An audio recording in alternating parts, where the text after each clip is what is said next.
મહત્વના સમાચાર આપને કહેવા પડશે। માણસામાં ભારતીય જનતા પાર્ટીનો વિજય થયો છે। જે કહેવાય ને કે લોકોનો વિશ્વાસ એક હતો એ જીતવામાં ભારતીય જનતા પાર્ટી સફળ થઈ છે। મોટા સમાચાર માણસા નગરપાલિકાથી કે જ્યાં ભારતીય જનતા પાર્ટીનો હાલમાં ભગવો લહેરાઈ ચૂક્યો છે।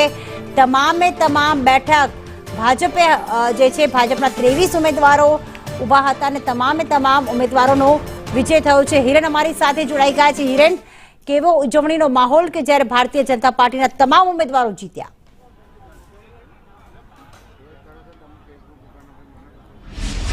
તો માણસા નગરપાલિકામાં કુલ 7 વોર્ડ હતા અને 7 વોર્ડની 28 બેઠકો પૈકી જે ગણતરી છે એ 6 વોર્ડની ગણતરી પૂર્ણ થઈ ચૂકી છે।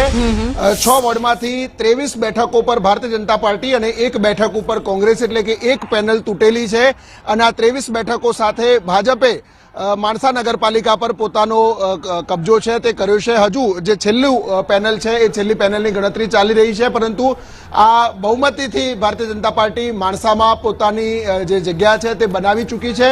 કેન્દ્રીય ગૃહ અને સહકારિતા મંત્રી અમિત શાહનું આ માતૃ શહેર છે, એમનું પોતાનું પૈતૃક ઘર પણ ત્યાં આવેલું છે। દર વખતે તેઓ નવરાત્રિની અંદર ત્યાં જતા હોય છે અને એ માણસામાં ફરી એક વખત ભારતીય જનતા પાર્ટીએ પોતાનો જીત છે તે બરકરાર રાખી છે।